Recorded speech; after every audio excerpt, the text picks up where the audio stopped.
یہ کائنات کی وہ ہستی ہے جہاں جہاں سے گزرتے تھے درخت سجدہ کرتے تھے، اگر ان کے ہاتھ پہ سنگریزے آ جائے تو کلمہ پڑھنا شروع ہو جاتے تھے، ان کے ہاتھ پہ کلام کرتے تھے، ہر وقت ان کے سر پہ ایک ابر رہتا جو سایہ کیے رہتا تاکہ ان کا سایہ نہ ہو، کیونکہ اللہ کو منظور نہیں ہے کہ جناب رسول خدا کے سائے پہ کس کا قدم آ جائے۔ اے بی بی، یہ وہ ہستی ہیں، ان کا پتھروں پر بھی اختیار ہے، اگر زمین پہ چلے، اگر نرم زمین پہ چلے تو ایسا اختیار ہے کہ نرم زمین پہ پاؤں کا نشان نہ بنے، لیکن اگر سخت پتھر پہ چلے، تو پاؤں کے نشان چھپ جاتے ہیں۔ اے بی بی، یہ واقعی مظہر العجائب ہے، جب سارے کے سارے ایک پنڈال میں سو رہے ہوتے، سارے کے سارے سو رہے ہوتے، یہ محمد اپنے اوپر کالی کملی اوڑھ کے سو جاتے، لیکن سب پہچان لیتے کہ فلاں جگہ محمد سو رہے ہیں، فلاں جگہ محمد سو رہے ہیں۔ وجہ کیا تھی؟ کیونکہ ان کے بدن سے نور چھن چھن کے نکلتا تھا، ان کے بدن سے نور چھن چھن کے نکلتا تھا، جہاں پر بھی سو رہے ہوتے ہر کوئی پہچان جاتا کہ فلاں جگہ محمد سو رہے ہیں، کیونکہ ان کے بدن سے ایسا نور نکل رہا تھا جو آسمان تک جاتا تھا۔ بس پتا چلا ہجرت کے وقت کسی اور کو اگر محمد مصطفیٰ کے بستر پہ سلانا ہو تو اسی کو سلائیں گے نا جس کے بدن سے بھی ایسا ہی نور نکلتا ہو،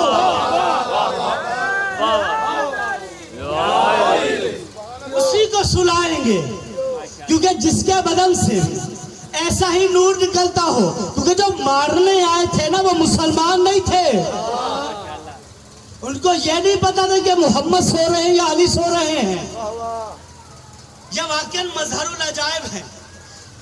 ہم نے دیکھا، میسرہ بتا رہا ہے بیوی کو، ہم نے دیکھا کہ ہمارے بدن پر مکھی بھی بیٹھتی ہے، مچھر بھی بیٹھتا ہے، کیڑے مکوڑے بھی آتے ہیں، لیکن یہ واحد ہستی ہے کہ جس کے بدن پہ آج تک کسی نے مکھی بیٹھتے نہیں دیکھی، کسی کے ان کے بدن پہ آج تک مکھی نہیں بیٹھی۔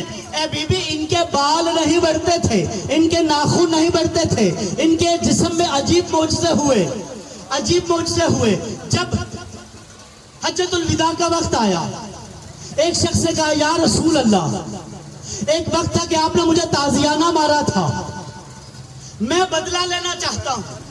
ایک وقت تھا کہ آپ نے مجھے تازیانہ مارا، رسول خدا نے فرمایا مجھے نہیں یاد میں نے کسی جانور کو بھی تازیانہ مارا ہو، اگر تو بدلہ لینا چاہتا ہے تو آؤ تازیانہ پکڑو، مجھ سے بدلہ لے لو۔ نہیں یا رسول اللہ، جب آپ نے میری پشت پہ تازیانہ مارا، میری پشت برہنہ تھی، میری کمر پہ کپڑا نہیں تھا، رسول خدا نے فرمایا آؤ میری پشت سے کپڑا ہٹا کے تم تازیانہ مار لو۔ جب جیسے ہی تازیانہ مارنے کا وقت آیا، تازیانہ پھینکا، مہر نبوت کو بوسہ دیا، اس شخص نے مہر نبوت کو بوسہ دیا۔ کہا کیا بات ہے، تم نے بوسہ کیوں دیا؟ اس نے کہا یا رسول اللہ مجھے معاف کر دیجئے، میں نے جھوٹ بولا تھا، میں چاہ رہا تھا کہ آپ کے مہر نبوت پہ بوسہ دوں۔ تو پتا چلا اگر صحابہ مہر نبوت کو بوسہ دینے کے لیے جھوٹ بولتے تھے، مہر نبوت کو بوسہ دینے کے لیے جھوٹ بولا کہ میں نے مہر نبوت کو بوسہ دینے کے لیے آپ سے جھوٹ بولا، آپ نے مجھے تازیانہ نہیں مارا، آپ نے مجھے تازیانہ نہیں مارا، بس بوسہ دینے کے لیے اس صحابی نے جھوٹ بولا۔ اتنی بابرکت مہر نبوت تھی کہ صحابہ جھوٹ بولنے پہ مجبور ہو گئے۔ ام المومنین حضرت عائشہ سلام اللہ علیہا کہتی ہیں کہ جب دن میں سوئی گم جاتی، ہم رات کی تاریکی کا انتظار کرتے کہ پیغمبر تشریف لائے، ان کی پیشانی سے نکلنے والا نور، ہم اس نور میں رات کی تاریکی میں جو پیغمبر کی پیشانی سے نور نکلتا تھا، ہم اس نور کے ذریعے دن میں کھوئی ہوئی سوئی رات کو ڈھونڈ لیتے، ہم اس نور میں دن میں کھوئی ہوئی سوئی رات میں ڈھونڈ لیتے۔ تو جاؤ اپنے ساتھیوں سے کہہ دو کہ پیغمبر ہم جیسے نہیں تھے، ان کی پیشانی سے ایسا نور نکلتا تھا کہ ام المومنین بھی دن میں گمی ہوئی سوئی رات کو ڈھونڈ لیتی تھی۔ ایک صلوات پڑھو محمد و آل محمد۔ صحابہ اپنی جگہ، اہل بیت اپنی جگہ، صحابہ کا رتبہ اپنا مقام، لیکن اہل بیت کا جو مقام ہے وہ اپنی جگہ۔ کبھی بھی صحابہ کو اہل بیت کے ہم پلہ نہ لائیے گا، کبھی بھی صحابہ کو اہل بیت کے ہم پلہ مقابلے میں نہ لائیے گا، کیونکہ اہل بیت ہیں، گھر والے ہیں، باہر والے ہیں، صحابہ ہیں۔ پہچان کیا ہے ان دونوں کے درمیان؟ کہ صحابہ اہل بیت سے افضل نہیں ہو سکتے، اہل بیت صحابہ سے افضل، صحابہ مفضول، اہل بیت اوپر صحابہ نیچے۔ قرآن ان کے درمیان دلیل ہے۔ کیسے؟ اللہ قرآن میں کہہ رہا ہے نماز پڑھو، صحابہ نے نماز پڑھی، روزہ رکھو، صحابہ نے روزہ رکھا، حج کرو، صحابہ نے حج کیا، زکوٰۃ دو، صحابہ نے زکوٰۃ دی۔ صحابہ منتظر رہتے تھے اللہ کی قرآن کی آیت کے، صحابہ منتظر رہتے تھے اللہ کی قرآن کی آیت کے، کب آیت نازل ہو اور ہم عمل کریں۔ آیت نازل ہوئی نماز پڑھو، ہم نے نماز پڑھی، آیت نازل ہوئی قرآن پڑھو، ہم نے قرآن پڑھا، آیت نازل ہوئی زکوٰۃ دو، ہم نے زکوٰۃ دی، آیت نازل ہوئی حج کرو، ہم نے حج کیا۔ آیات پہلے آتی تھی، صحابہ عمل بعد میں کرتے تھے، لیکن اہل بیت وہ ہستیاں ہیں پہلے اہل بیت عمل کرتے تھے، آیات بعد میں آتی تھی۔ امیر المومنین نے انگوٹھی پہلے دی، آیت بعد میں آئی۔ علی امیر المومنین بستر رسول پہ پہلے سوئے، آیت بعد میں آئی۔ اہل بیت نے روٹیاں پہلے دی، سورہ الادا بعد میں آئی۔ ایک صلوات پڑھے محمد و آل محمد۔ یہ تو تھا اہل بیت کے عمل۔ بس اللہ جناب خدیجہ کے فعل کو اپنا فعل کہہ رہا، اور جو ساری زندگی اللہ کے رسول کو، پیارا حبیب کے رسول کو حضرت ابو طالب پالتے رہے، اس کے فعل کو اللہ نے اپنا فعل کہا۔ جب تک سرکار ابو طالب زندہ تھے رسول خدا کو مکہ میں کوئی پریشانی حاصل نہیں ہوئی، لیکن جیسے سرکار ابو طالب کا انتقال ہوا، اللہ نے کہا اے میرا پیارا حبیب، اب مکہ تمہارے لیے امن کی جگہ نہیں، اب یہاں سے ہجرت کر جاؤ۔ جب تک سرکار ابو طالب موجود تھے پیغمبر کو کوئی پریشانی نہیں تھی۔ ایک موقع ایسا آیا کہ سرکار رسول خدا گھر آئے، سرکار ابو طالب نے دیکھا میرا بھتیجا لہو لہان ہے، سر سے لے کے پاؤں تک لہو میں ڈوبا ہوا ہے۔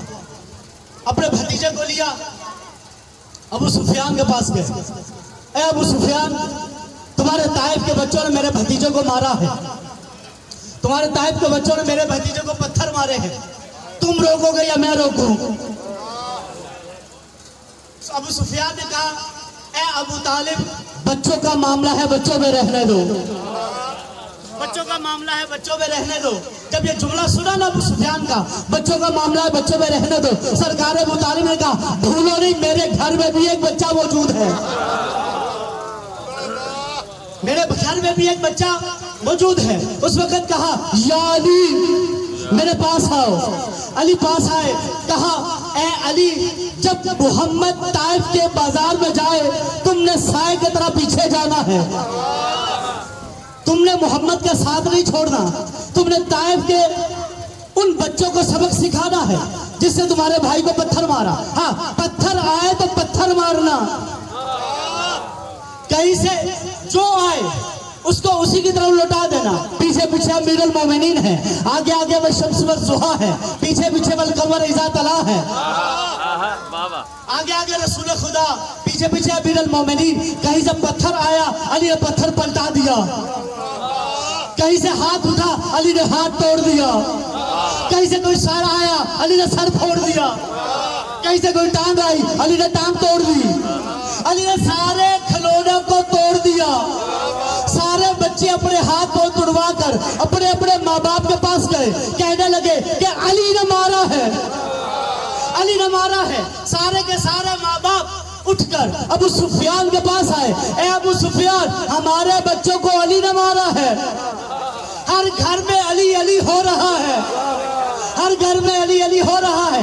ابو سفیان ان تمام مکے والوں کو لے کر آیا ابو طالب کے دروازے پہ اور کہنے لگا، اے ابو طالب، تمہارے بیٹے نے ان طائف کے بچوں کو مارا۔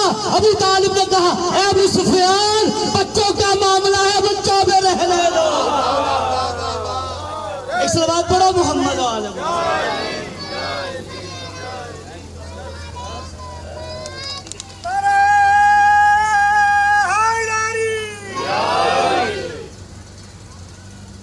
یہ وہی سرکار ہے ابو طالب کہ لوگ کہتے ہیں کلمہ نہیں پڑھا، لوگ کہتے ہیں کلمہ نہیں پڑھا۔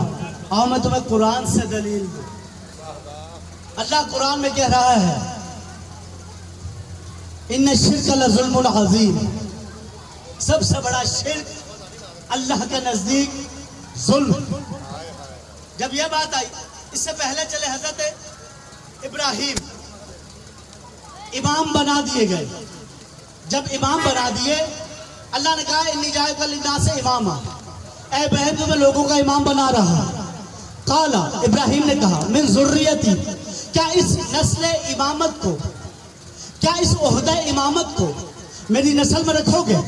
قالا، اللہ نے کہا، لا ینال عہد الظالمین، رکھوں گا ضرور، لیکن جو ظالم ہوں گے وہ امام نہیں بنیں گے۔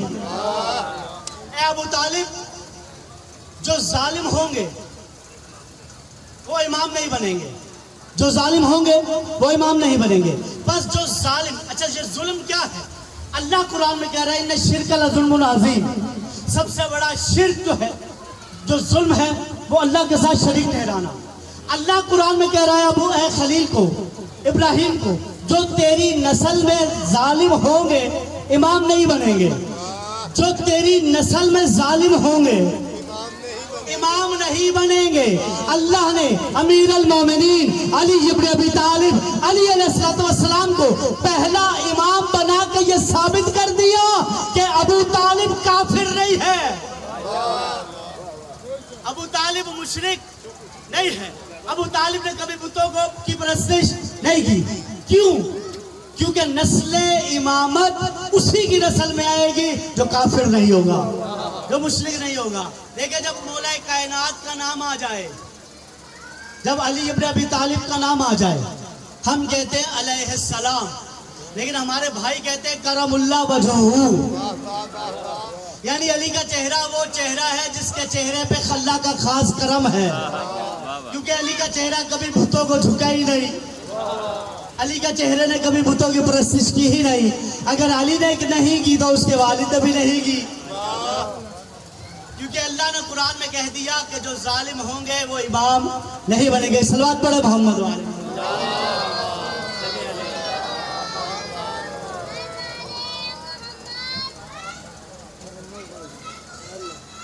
امام سجاد علیہ السلام کا تابوت برآمد،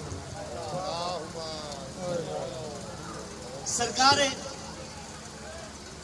امام سجاد علیہ السلام کا کربلا کے بعد عمل کیا تھا؟ 35 سال زندہ رہے واقعہ کربلا کے بعد۔ ان 35 سال کے عرصے میں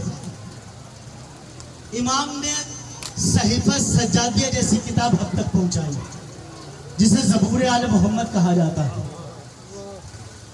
امام کا عمل کیا تھا؟ جو قافلے حج کے لیے جاتے، امام سجاد ان قافلوں میں شامل ہو جاتے۔ جب یہ قافلہ کسی بیابان میں پڑاؤ ڈالتا، امام سجاد علیہ السلام ان قافلہ والوں کا سامان اتارتے، اس بیابان میں لکڑیاں جمع کرتے، آگ جلا کر ان حاجیوں کے پاؤں دھلاتے۔ جب کوئی پہچان لیتا نا کہ یہ تو میرا چوتھا امام ہے، امام اس قافلے سے نکلتے اور اگلے قافلے میں شامل ہو جاتے۔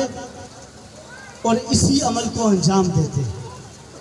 یہ وہ امام ہے کہ جب مدینہ کے بازار سے گزرتے، اگر کوئی کشتار گاہ والا کسائی جب دیکھتا نا امام سجاد آ رہے ہیں تو اپنے اپنے کشتاروں پہ کپڑا ڈال دیتے ہیں کہ کہیں امام کی نظر اس جانور پہ نہ پڑ جائے. لیکن ایک کسائی کو پتہ نہ چلا، وہ اپنے اس جانور کے اس گوشت پر کپڑا ڈالنا بھول گیا. امام اس کی دکان کے آگے رک گئے اور رک کے کہا، اے بندہ خدا، جب تم نے اس جانور کو ذبح کیا تھا اس کو پانی پلا دیا تھا کہ کسی اور جانور کے سامنے اس جانور کو ذبح تو نہیں کیا؟ اس عزادار نے رو کے کہا، ہے مولا نہیں، جب میں نے اس جانور کو ذبح کیا نا پانی پلایا تھا، لیکن اس جانور کو کسی اور جانور کے سامنے ذبح بھی نہیں کیا. جب امام نے اس کے یہ جملے سنے نا، کربلا کا رخ کیا، امام رو کے کہتے، ہائے میرا بابا، ہائے میرا بابا جو 3 دن کا پیاسا کربلا میں مارا گیا، کہ 70 قدم پہ بہن دیکھ رہی تھی، بہن کے سامنے بھائی کو ذبح کیا گیا. امام سجاد رو کے کہتے ہیں، جب قیدوں کو جب ہمیں سسکنے کے لیے ایک جگہ ٹھہرایا جاتا نا، اس وقت میری بہن 4 سال کی سکینہ مجھ سے سوال کرتی کہ بھیا یہ پرندے کہاں جا رہے ہیں؟ جب شام ہوتی تو پرندے واپس جب آتے اپنے گھونسلوں کی طرف جاتے تو پھر بی بی سوال کرتی ہے، بھیا سجاد یہ پرندے واپس کہاں جا رہے ہیں؟ بولا سجاد رو کے کہتے ہیں، اے بی بی یہ پرندے رزق و روزی کے لیے صبح گئے تھے، اب واپس اپنے گھروں کو جا رہے ہیں. بی بی رو کے کہتی ہے، بھیا سجاد کیا پرندوں کے تو گھر ہیں، کیا ہم قیدیوں کے کوئی گھر نہیں ہے؟ کیا ہم قیدی اپنے گھروں کو واپس نہیں جا سکتے؟ ایک دفعہ امام سجاد نے پاؤں پھیلائے، بی بی سکینہ نے پاؤں سے کانٹے نکالنا شروع کیے. یہ عجیب رنگ ہے اس بہن بھائی کا. بی بی سکینہ نے کانٹے نکالنا شروع کیے. بیمار کربلا رو کے کہتے ہیں، بی بی آپ کیا کر رہی ہیں؟ اے بی بی نے رو کے کہا، اے بھیا سجاد میں آپ کے پاؤں سے کانٹوں کو نکال رہی ہوں. لیکن سجاد نے کہا، اے بی بی آپ کے پاؤں میں بھی تو کانٹے ہوں گے، آپ کے پاؤں سے کانٹے کون نکالے گا؟ اب میرے ہاتھ تو پسے گردن بدے ہوئے ہیں. یہ بیمار کربلا جب بی بی سکینہ کو غسل دیا جا رہا تھا نا، بی بی زینب نے پوچھا، اے بھیا سجاد بتاؤ میں سکینہ کا کرتا اتار کے غسل دوں یا کرتے سمیت غسل دے دوں؟ بیمار کربلا رو کے کہتے ہیں، اے ببی اماں میری بہن کا کرتا نہ اتارنا، ان کے جسم میں اتنے زخم ہیں، اگر آپ کرتا اتارے گی تو زخموں سے خون جاری ہو جائے گا. بس امام بیمار کربلا کا آخری وقت آیا، ظالم نے زہر دے دیا، امام اس دنیا سے رخصت ہو گئے. امام محمد باقر نے کہا، آخری جملے سن لیجئے، امام محمد باقر نے کہا، اے بابا میں آپ کا جنازہ بڑی شان و شوکت سے اٹھاؤں گا. بیمار کربلا نے رو کے کہا، اے محمد باقر میرے جنازے پہ شان و شوکت نہ ہو، میرے جنازے پہ شان و شوکت نہ ہو. کیوں مولا آپ کا جنازہ شان و شوکت سے کیوں نہ اٹھایا جائے؟ اے مولا نے رو کے کہا، آئے میرا بابا کربلا میں 3 دن کا پیاسا، اب یہ گوروں کے پر لاشا پڑا رہا، کوئی دفنانے والا نہ تھا، میرے بابا میں کوئی دفنانے والا نہ تھا. ماتم Sajjad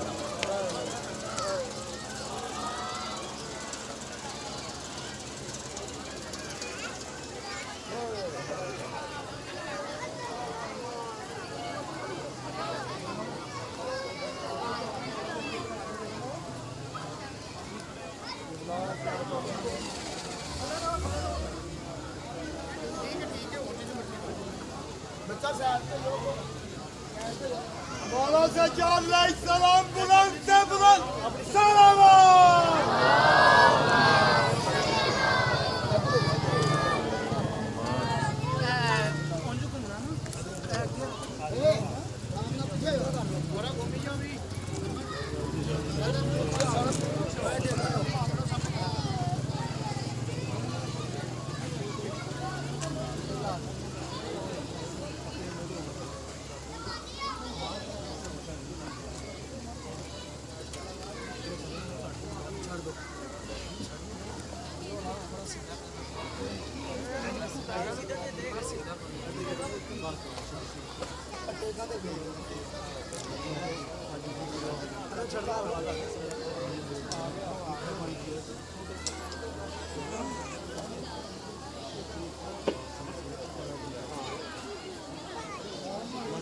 Kaime Ale Muhammed Bulantar Salavat.